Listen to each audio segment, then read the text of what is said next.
Hello everybody and welcome back to NCAA 2005 in the Idaho Vandals Dynasty mode, and we're continuing on with year number 8, I believe. Yeah, year number 8. I always get confused between doing the Bama series. I just forget what number is what. But we have a big opponent today in the Power 6. It is Illinois out of the Big Ten, and contrary to what you might think about Illinois, they're actually a decent team, or at least they were last year. They were 8-4 last year, with all 4 of those losses coming in conference, and ended up beating Arizona in our own conference in the Sun Bowl. So Illinois is coming off a bowl victory. They were ranked 18th in the country when the year ended.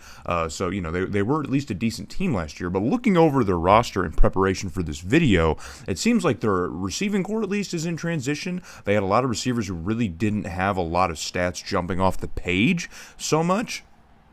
So it looks like they definitely have some new starters maybe around the roster. Same with their quarterback, who's had limited experience as a junior, but doesn't really have any stats that indicate he's been a prominent starter for the Fighting Illini. However, on our end of the field, on our side of things, we're making a change at quarterback. I'm going to start the freshman Dion, or I think he's a sophomore now, Dion Worthington. He was a freshman last year. I think he might be a redshirt freshman. So Dion Washington is going to be our new starting quarterback in this game. I have not seen enough from Worthington to justify continuing to roll with him as a starter in 399 yards, 3 touchdowns, and 3 interceptions. We need a boost at quarterback, especially in a game like this against Illinois, a game that we could very much lose at a conference. So we have to kind of salvage things because our conference record is our conference schedule is already going to be very tough for us to compete in. And if we don't pick up most of these out of conference games, then we will probably miss a bowl game if things really go bad. So we got to make a change quickly here and try and keep the offense rolling. But right now we have to focus on the defense, because they are already giving up massive gains to the Fighting Illini, but it is now 3rd and 9, applying some pressure to the neck here, and Illinois going to take the snap here, and a quick throw across the middle is completed as Demetrius Martin is able to find his man, but he's still tackled short of the line to gain. So Illinois is going to send out the field goal unit to try and at least complete the drive with 3 points, and they do. So Illinois is going to take a 3-0 lead here early on in the game here in Memorial Stadium, I believe is the name, right? In Champaign, Memorial Stadium, I think. One of those generic names that they give. So we're going to watch Washington's first couple snaps here at offense. He's just going to hand this one off to Sierra Madison right up the middle, who is just bumbling and stumbling and getting a first down here, really getting physical. So we haven't seen a lot of Sierra Madison so much to start the year. He had a decent first game, really silenced in the last game by Utah State. So it's been a kind of tale of 2 performances for C.R. Madison, but we are still running the ball pretty effectively as a nice little fullback dive gets us another first down. But we're going to fast forward to a 3rd and 10 now as Illinois finally starting to apply some pressure. And literally a pressure is coming on, and Washington's got to get rid of it quickly here. Dumps it off to the side in a kind of a short little route here, button route to the receiver, and that pass is incomplete. So bring out Dennis here to try and nail home a field goal of our own. The kick is up here in a Rocky Memorial Stadium, and he cannot find the ice in his veins, and that kick is pushed wide left, and we're going to end up with a goose egg on the scoreboard. But our defense does their job. It gets us the ball back here, so Washington back leading things off here, and a brilliant pass gets it behind the defense, and that is a huge pickup for the Vandals to get us a scoring opportunity here just inside the Illinois 20. And so now we have a little bit of life breathed into this offense now. We're going to get another look here as the PA rollout works pretty well here, throws the defense out of position on our receiver on that end, but there were still a few guys over there. Washington had to get it exactly where the receiver could get it, and he did just that. So on the very next play, he does the exact same thing, laying this one up here in a very contested area, but still able to get it to his man. I believe it was Roderick Williams. We might get another look here, but Washington rolling out here, throws to the other side of the field, and Roderick Williams leading some guys in pursuit. It's Trey Mosley. Trey Mosley leading some guys in pursuit, and that is going to be Trey Mosley's first touchdown of the year. So believe it or not, Worthington unable to get one to Mosley all year long, but Washington finally gets his first touchdown of the year to Trey Mosley. So a good change of events here on the offense. But now our defense still struggling to contain Illinois' offensive production here, as I believe Dante Jenkins is the one making the catch here from Demetri Martin. As we get another look here in double coverage, still coming down with it. Good looks, man. Good looks. So 1st and 10 here for Illinois' offense, and another pass that looks like it probably could have been picked off. I think it was Dan Kramer who was in position to maybe make a play on it, but still the ball sneaks through and gets to Kerry Jones, the top receiver here in Illinois, who's first team All Big Ten last year. Only had over 600 yards and 7 touchdowns, which is good for first team All Big Ten. So maybe the Big Ten's not really throwing the ball an awful lot, but either way, Kerry Jones gets himself a touchdown in this game as he catches this pass from Demetrius Martin in the back of the end zone, again contested in double coverage. So I don't want to get too mad on our secondary because they are definitely doing their job right now, blanketing these receivers. It's just, I don't know, a little bit more physical, a little bit more size. I'm not sure. Maybe these boys in Champaign are built a little bit different. So, but maybe we can show them that we're a little bit different ourselves. As Sierra Madison getting another nice little pickup on the ground to get the first down, and he's averaging almost 10 yards a carry in this game. That will obviously not last, but it's a good start to the game nonetheless, considering what happened in Moscow in the previous week. So Sierra Madison continuing to produce as he gets caught up on a block here, tries to hurtle out of it, but still gets close to the line to gain here. It looks like he did get it. So, but fast forward to a 3rd and 8 now as Illinois is finally putting some pause to what we're doing, and Washington's pass in a whole mess of traffic gets blocked down. Easily could have been intercepted. So we're gonna have to just thank our lucky stars that it wasn't, and we're gonna have to see if Dennis can allow us to live for another drive as he comes out for another field goal attempt. The kick is up and it is no good again. So Dennis continuing to struggle. And these are pretty long attempts that we were asking Dennis to try and make, so we can't be super upset about it. But still, it's brutal here. Those are points that we're leaving on the board. But we are back on offense, and Sierra Madison is back doing what he's doing as he gets along the sideline and toe drags, and finally he's going to get brought down just inside or just outside the 20. I think about the Illinois 21 or 22 maybe. Could have been inside. But we'll get another look at it here. Sierra Madison gets to the outside edge on the pitch and is able to just rely on that speed to get him upfield. So we've worked it inside the 20 to 19 of Illinois on a 3rd and 8. The place is rocking, and a quick pass, a quick dump off to Sierra Madison as he's going to cut upfield and get close to the line to gain, but I don't know if he's going to have it. It looks like he was short maybe by an inch or so, and Lynch is going to keep the boys on the field for a 4th and 1. We're going to go right on back, and we're going to go with the fake handoff. And now Washington dumping this one off quickly here to Bam Blanks, the tight end, who makes the catch and gives us a first down to continue the drive. So interesting play call from Lynch. I'm not entirely upset about it. So on another fullback dive here, it's going to be a quick handoff, and into the end zone he's going to fall. And this is our mysterious backup fullback who I don't have written down on the sheet.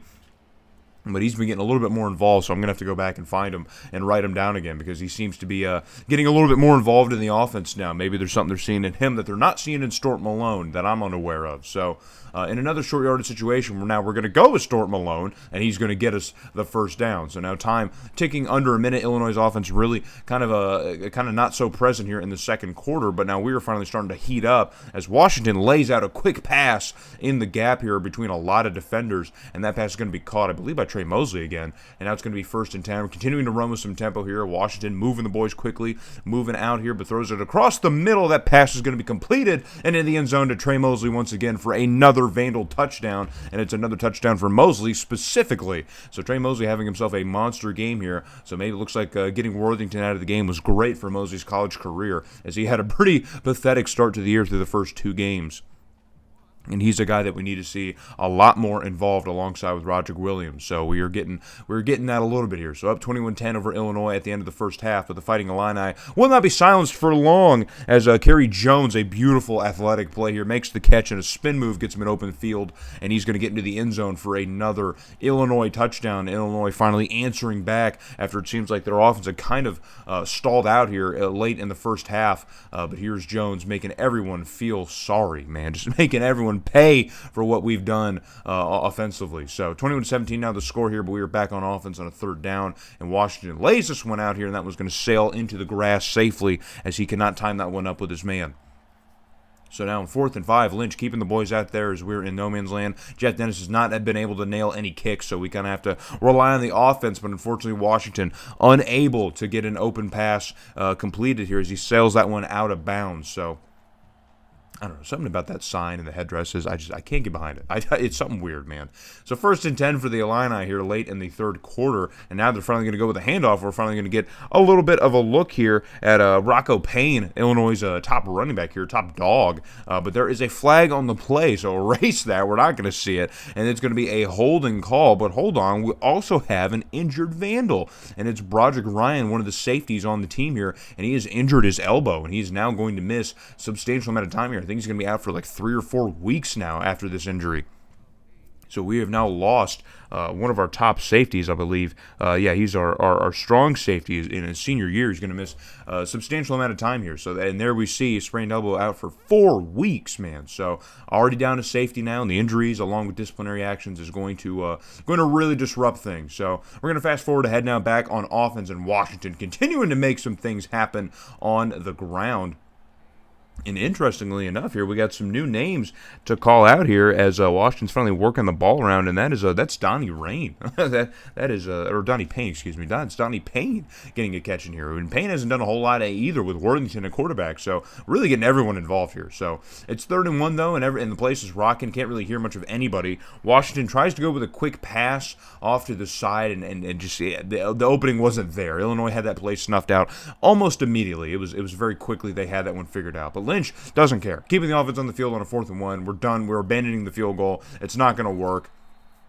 And I guess it's finally working out here as Washington is able to get Doug Nolan. It's Doug Nolan. Well, I think that's his first catch of the year. I don't think Doug Nolan has had a catch in the season yet with Worthington at quarterback. So Washington really helping him out, and Washington getting himself another touchdown in this game, and the freshman is popping off, baby. The redshirt freshman, the 4-star athlete from Georgia, is popping off, man. He is getting himself involved in this game here. And finally, Roger Williams is going to tap in and get himself his 2nd touchdown of the year. You love to see it, but Illinois is not done. They are certainly not done, especially when they can do stuff like this. Demetrius Ryan is able to get this pass out and completed. I think we're going to look and see who it is. I think it might have been Dante Jenkins again for Illinois. It was either because they got 80 and 81 are their top 2 receivers, and I think it was Jenkins on this catch, and we will see once again. And it is Dante Jenkins, the junior, who makes that catch, surrounded by Vandals, but it makes the catch regardless. So another 3rd down for Illinois here, 3rd and 10. Ryan lays this one out here, and that pass is going to be completed. Or Martin, I said Ryan. It's Martin. Lays this one out, and it is completed. This time, I believe, to Tank Kennard, I believe, is who caught that. Number 15 for Illinois, who's a sophomore, hasn't really touched the ball much at all in his short time here with the Fighting Illini. But Kennard able to get a catch here in this game here, going to get brought down at the Vandal 5. So 1st and goal for the Illini, and as they're trying to keep themselves in this game. A pitch play now off to Rocco Payne, and he's going to get into the end zone for another Illinois touchdown. And now the Illini come potentially back within 4. They might try to go for 2 here to make it a 3-point game, as they finally score another touchdown. The Illinois offense has definitely been working more so in this second half than it was in the first half, but they are going to keep the offense on the field for a 2-point conversion, and Martin's pass is nearly intercepted in the end zone. It's bobbled around a bit, but it's going to fall safely to the turf, or to the grass, rather. And so now it's going to be a 5-point game for Illinois. So they're going to need to get a touchdown regardless, but if they can't stop us, then it's not going to work. But Sierra Madison cannot get to the line to gain, and Illinois going to call a timeout here, and they're going to have at least a minute and a half on the board to do something with the ball here. But we're going to bring out Jeff Dennis again because Lynch doesn't have much of an option. A 47-yarder here. The kick is up, and you'll never believe this. You'll never believe this, but it's good. It scrapes by the crossbar, and in absolute clutch time, Dennis manages to nail a field goal through, and so now that makes things a 8-point game. So Illinois is not only going to have to score the touchdown to tie it, to tie it, they're going to have to go for the 2-point conversion to tie it. So, but they have full time to do it, and so Illinois is going to march down the field already with a nice completion, and that's going to give them a 1st and 10, working in good field position. Time is ticking away here. They still have about a minute left to go. Martin's just going to take the snap. Pressure is on, and it gets home as pressure comes right up the middle. We had at least 2 or 3 Vandals completely untouched, just getting up the middle all the way to Martin. I guess Illinois' O-line just was not fully set or prepared for any sort of pass rush, and it gets home to Martin, and now 2nd and 17. Illinois moving the wrong direction, losing a lot of time off the clock because of that sack here, and now taking the snap, and pressure's on again. He's got to get rid of it quickly, and he dumps it off to Rocco Payne, who's got absolutely nowhere to go after getting the catch. So already now it's third and very long for Illinois, just moving backwards. Time is ticking away under 30 seconds, 30-19. Martin takes the snap, finally has enough time to make a decision. Deep shot downfield, and it's tipped around and hits the grass safely. There was a few opportunities from a couple different Illinois receivers who probably could have got their hands on it off of the deflection, but thankfully it just falls into the grass. And on 4th and 19, with 19 seconds left, Illinois down to the last play of the game. Pressure is coming here, evades it. Deep shot downfield, and it's caught by Kennard inside the 10. And now Illinois here with one timeout left. They're going to call it, I think, or no, they're going to run with the hurry up because the ball still can be set here. First and goal. All right, the ball's finally set now, so time's rolling here. They're going to be down to their last play here. This is it. The game rests on this play here, and the pass is incomplete, but hold on, it hits the grass with 2 seconds left. So Illinois is going to have another opportunity to run one more play and potentially get into the end zone and maybe tie this game. 2 seconds, second and goal. Can they do it? Martin takes the pass here, takes the snap, and throws it right in the center of the end zone, and that pass is nearly intercepted, and that is how the game is going to end. Just a complete wet fart of a play from Martin and this Illinois offense as they work it all the way inside the 10 and down to the last possible seconds. They still had an opportunity to tie the game and stay in it, but just a poor decision from Martin off of that snap, and it's going to end up in the grass, and we're going to upset the Illini. And I would say this is firmly an upset. Again, take what you know about Illinois in real life and throw it out the window. This was a decent Illinois team. I think they have some pieces in transition, some faces that maybe need some work and need some time here. But still, I think on paper, maybe they're a much more consistent team. I think our skill position players were a lot better than theirs are, but I think around the roster, it was probably a little bit more even than we like to think. So bounce back after losing to Utah State in completely depressing and crushing fashion, and we managed to take a game against a Big Ten opponent, which is a big win. The big tail of the tape here, you can see 2 stats. The third down percentage for Illinois was really atrocious, and then we had almost double the red zone opportunities that Illinois had. So I think those are the 2 difference makers in this game, despite the fact that our kicker, Jeff Dennis, left 6 extra points on the board. Could have potentially had 37 points in this game. Wouldn't have even had been a game. But in his first game, Deanna Washington has a decent game, man. 21 for 36, over 250 yards and a few touchdowns. So I think if that's the kind of production we can expect from Washington moving forward, I have no hang-ups about running him as our starting quarterback. But we will keep an eye on it because I don't think either really has what it takes to really hold down this offense long term. But coming out of that, we lose to Stanford again. We get blown out by Stanford once again, dropping to 2-2 on the year, losing our first conference game. And so our next game is going to be in the Coliseum in LA against the USC Trojans, who are 10th in the country. So hopefully I can see you guys there to rally us on to try and win.